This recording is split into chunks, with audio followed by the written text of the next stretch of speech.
നമ്മുടെ പഴയ ജയറാമിട്ട മലയാള സിനിമയിൽ നിന്ന് കുറേ നാളായിട്ട് മിസ്സിംഗ് ആയിരുന്നു. പക്ഷെ ഇന്ന് തിയേറ്ററിൽ കാണാൻ പറ്റി.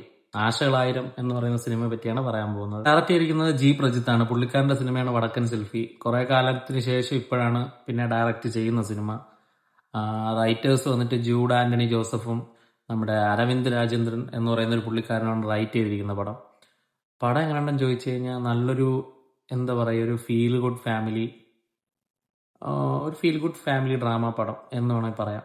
നല്ലൊരു പടമാണ്. നല്ലൊരു ഫാമിലി ആയിട്ട് പോയി കാണാൻ പറ്റിയൊരു പടമാണ്. പ്രത്യേകിച്ച് നമ്മുടെ ജയറാമേട്ടന്റെയും കാളിദാസ് ജയറാമിന്റെയും ആ ഒരു കോംബോ, അച്ഛൻ മകൻ കോംബോ അടിപൊളിയായിരുന്നു. സ്ക്രീനിൽ കാണാൻ നല്ല രസമുണ്ടായിരുന്നു. പിന്നെ ഇഷാനി ഉണ്ട് സിനിമയിൽ, ആശ ശരത്ത്, അങ്ങനെ കുറേ കാസ്റ്റ് ആൻഡ് ക്രൂ സിനിമയ്ക്കകത്തുണ്ട്. പിന്നെ മെയിനായിട്ട് നമ്മുടെ യൂട്യൂബ് കണ്ടന്റ് ക്രിയേറ്ററായ അഖിൽ NRD ഒക്കെ സിനിമയ്ക്കകത്തുണ്ട്. നല്ല റോളായിരുന്നു. എല്ലാവർക്കും അവർക്ക് കൊടുത്ത സ്പേസ് അവർ കൃത്യമായിട്ട് നന്നായിട്ട് ചെയ്തിട്ടുണ്ട്. ആ റോൾസ് എല്ലാം അടിപൊളിയായിട്ട് ചെയ്തിട്ടുണ്ട്. എന്താ പറയുക, ഫാമിലി ആയിട്ട് പോയി കാണാൻ പറ്റിയ നല്ലൊരു പടം. എല്ലാവർക്കും എൻജോയ് ചെയ്യാൻ പറ്റിയ പഴയൊരു ജയറാമേണ്ണനെ കാണാം. അത് തന്നെയാണ് സിനിമയിലെ ഏറ്റവും വലിയ പോസിറ്റീവ്. കഥ എല്ലാം ഒരു സിമ്പിൾ സ്റ്റോറി തന്നെയാണ് സിനിമയ്ക്കകത്ത് പറഞ്ഞു പോകുന്നത്. അത്ര വലിയ കോംപ്ലിക്കേറ്റഡ് ആയ സ്റ്റോറിയും കാര്യങ്ങളൊന്നുമില്ല. ഒരു ഫാമിലി ആയിട്ട് കാണാൻ പറ്റിയ, തുടക്കം തൊട്ട് അവസാനം വരെ നമ്മളെ ബോറടിപ്പിക്കില്ല സിനിമ. അതിനാണ് മെയിൻ പോസിറ്റീവ് എന്ന് പറയാൻ പറ്റും. നമ്മളെ ബോറടിപ്പിക്കുകയില്ല. തുടക്കം തൊട്ട് അവസാനം വരെ നമ്മൾ നല്ല എൻജോയ് ചെയ്ത് കാണാൻ പറ്റിയ, പിന്നെ പഴയ ഒരു ജയറാമേട്ടന്റെ പഴയ ഒരു സിനിമയിലെ പാട്ടും കാര്യങ്ങളൊക്കെ അതിൻ്റെ അകത്ത് റീമിക്സിങ് ചെയ്തൊക്കെ ഇട്ടുണ്ട്. അതൊക്കെ സ്ക്രീനിൽ കാണാൻ അടിപൊളിയായിരുന്നു. പിന്നെ മെയിനായിട്ട് നമ്മുടെ വീട്ടിലൊക്കെ നടക്കുന്ന കാര്യങ്ങൾ എന്നൊക്കെ തന്നെ പറഞ്ഞിട്ടുള്ളത്.